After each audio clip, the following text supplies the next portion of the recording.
मुलांनो, आज आपण 10वा धडा शिकूया. तर 10वा धडाचे नाव आहे मृत्यूवर विजय येसू. मृत्यूवर येसू विजय पावले. क्रूसावर मेलेल्या येसूला अर्मिथिया नगरातील युसूफ, माता मरियम आणि काही स्त्रियांनी मिळून कबरेत पुरले.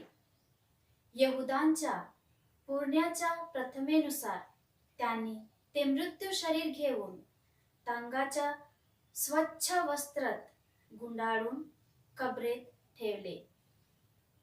येसू म्हणाला होता की तो तिसऱ्या दिवशी जिवंत उठणार, म्हणून यहुदांच्या नेत्यांनी पिलाताची परवानगी घेऊन कबरेवर सिक्का मारून कबरेचा बंदोबस्त केला. आठवड्याच्या पहिल्या दिवशी रविवार उजळत मरिया मगदलेना व काही अन्य स्त्रिया येसूच्या शरीराचे लेपन करण्यास सुगंधित द्रव्य घेऊन कबराकडे गेल्या.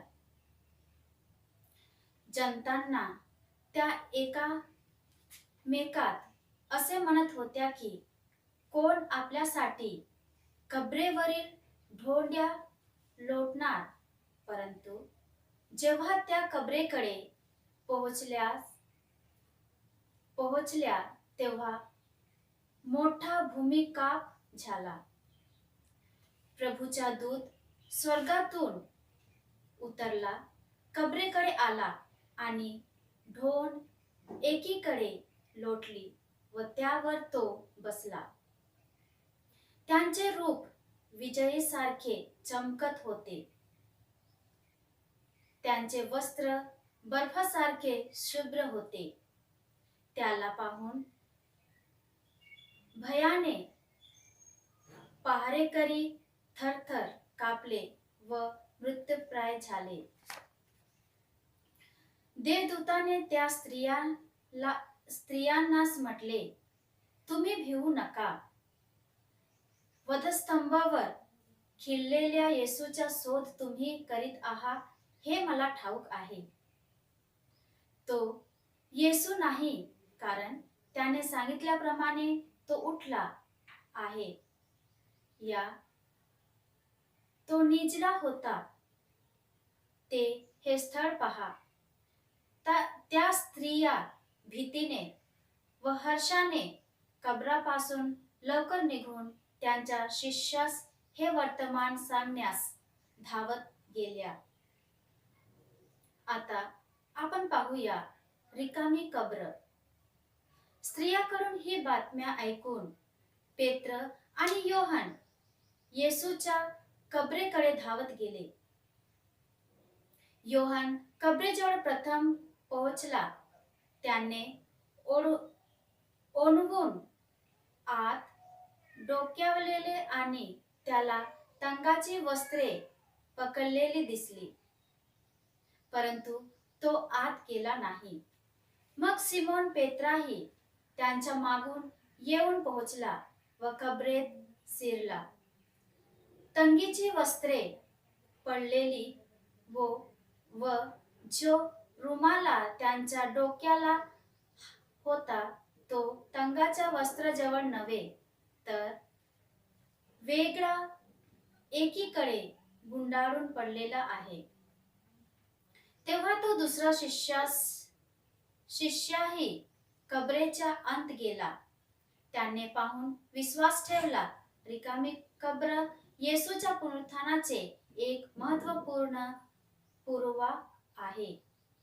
येसू देवाचे पुत्र आहे, जो मृत्यूला हरवून गौरवाने पुनरुत्थान झाला. आपल्या पुनरुत्थानाद्वारे असे महत्त्व प्रकट केले ज्याने जगाच्या आरंभापासून आतापर्यंत कोणताही व्यक्ती दावा करणार नाही. भविष्यवाणी. येसूने आपल्या पुनरुत्थानाची भविष्यवाणी पहिलेच केली होती. आपल्या मृत्यूबद्दलच्या येसूच्या तीनही भविष्यवाणी त्यांच्या पुनरुत्थानाची गोष्ट प्रकट होताच समाप्त होते. मानवपुत्राला पुष्कळ दुःख भोगावे लागणार, वडील मारली, मुख्य याजक व शास्त्री याकडून नाकारले जावे, जीवे मारले जावे आणि तो तिसऱ्या दिवशी जिवंत उठविला जावा. येशू आपल्या उपदेशामध्ये नेहमी आपल्या पुनरुत्थानाबद्दल बोलत असतो. मंदिराचे पुनर्निर्माण. एकदा येशू येरुशलेम मंदिरात गेले. तेथे कबूतर, बकऱ्या, बैल इत्यादी विकणाऱ्यांना आणि सरकारांना पाहून येशू क्रोधित झाले. आपल्या पित्यांच्या घराला बाजार बनविले हे पाहून त्यांना दुःख वाटले. त्यांनी दोरीच्या चाबूक बनवून सर्वांना बाहेर काढले. तेव्हा यहुदांनी त्यास विचारले, तुम्ही हे करिता तर आम्हाला काय चिन्ह दाखविता?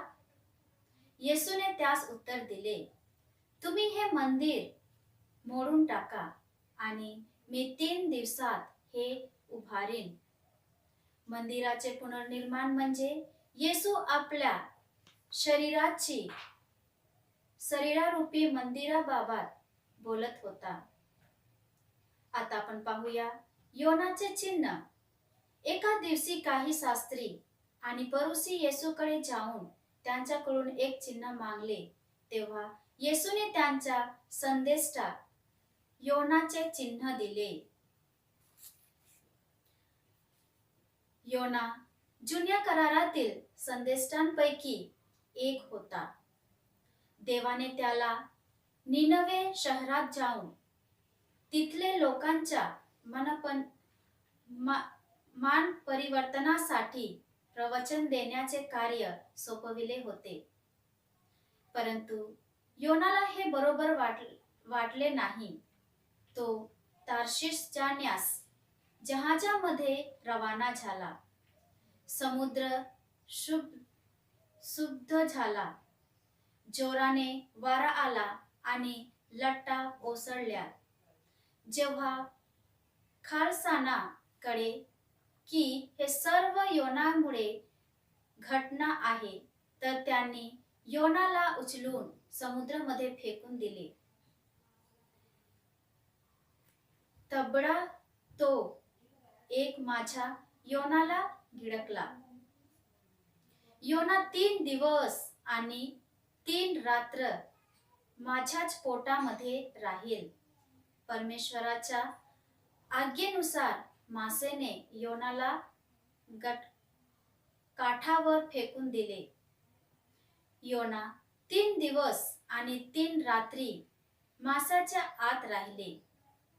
त्याच्याप्रमाणे मानवपुत्र देखील 3 दिवस आणि 3 रात्र पृथ्वीच्या आत राहणार. हेच ते 3 चिन्ह होते ज्यास येशूने त्यांना दिले. ते 3 दिवस हे सूचित करते की येशू मृत्यू आणि पुनरुत्थानानंतर कबरेमध्ये होता आणि 3ऱ्या दिवशी पुनरुत्थान झाला. दर्शन. पुनरुत्थानानंतर येशूने कितके वेळ दर्शन दिले होते. त्यांच्या पुनरुत्थानाची खबर देवदूतांद्वारे एकूण स्त्रिया शिष्यांना सांगण्यास धावत गेल्या.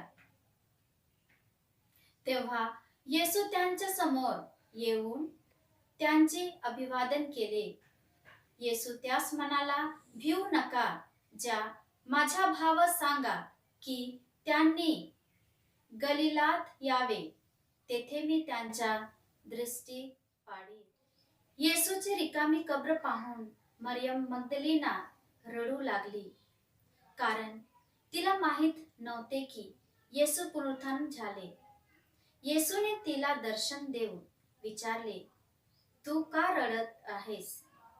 येशू तिच्या समोर येऊन तिला विचारले, तरी पण ती विचार करत होती की हा कोणी तरी माळी असावं. तेव्हा येसूने तिला बोलविले, मरिये. तेव्हा ती समजून गेली की तो येसूच आहे.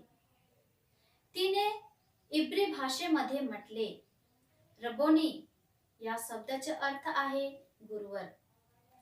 जेव्हा प्रेषित लोक यहुदांच्या भीतीने बंद खोलीत होते, येसूने 2 वेळा त्यांना दर्शन दिले आणि शांतीचे अभिवादन केले. त्यानंतर तिबेरियस समुद्राच्या काठावर सुद्धा येसूने त्यांना दर्शन दिले. आपल्या दुःख सहन नंतर 40 दिवसापर्यंत येसूने त्यांच्या दर्शन देऊन ईश्वरांच्या राज्याबद्दल त्यांना शिक्षण दिले. या प्रकारे येसूने त्यांना पुन्हा पुन्हा दर्शन देऊन अनेक प्रकारांचे प्रमाण देऊन आपल्या पुनरुत्थानाला सिद्ध केले. पुनरुत्थानाचे काळ. उपासना विधी वर्षातील 5वा काळ म्हणजे पुनरुत्थान काळ होय. हा काळ पुनरुत्थान सणापासून तर पेंतेकोस्ट सणापर्यंत आहे. ह्या काळात आपण येशू ख्रिस्ताची स्तुती करतो, ज्याने आपल्या गौरवान्वित पुनरुत्थानावर मृत्यूला हरवून देवाचा गौरव प्रकट केला. या काळात आपले मनन चिंतनाचे विषय आहे येशूचे पुनरुत्थान, पाप आणि मृत्यूवर त्यांचा विजय. येशूच्या पुनरुत्थानाद्वारे आपणास प्राप्त नवीन जीवन आणि येशूचे पुनरुत्थान जे आपल्या पुनरुत्थानाचा आधार आहे. पुनरुत्थानाचा सण. पुनरुत्थानाचा सण तो आहे ज्यामध्ये येशू मृत्यूवर विजय प्राप्त करून जिवंत झाल्याची आपण आठवण करतो. ह्या उपासना विधी वर्षातील सर्वात महत्त्वपूर्ण सण होय. म्हणून या सणाला सण म्हणून ओळखल्या जाते. 9वा रविवार. पुनरुत्थान सणाच्या नंतरच्या रविवाराला 9वा रविवार म्हणतात. जे लोक पुनरुत्थान सणाच्या समारंभासोबत बप्तिस्मा ग्रहण करतात, त्यांच्यासाठी पवित्र मिस्सा बलिदानामध्ये संपूर्ण मनाने भाग घेण्यास हा प्रथम रविवार सुद्धा आहे.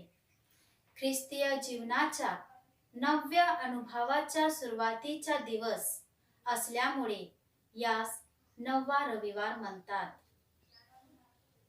येशूने आपल्या पुनरुत्थानानंतर प्रेषित संत थोमस दर्शन दिले होते. त्यांची सुद्धा आठवण करण्यास हा दिवस आहे. म्हणून 9वा रविवाराला संत थोमस रविवार म्हणून देखील संबोधल्या जातो.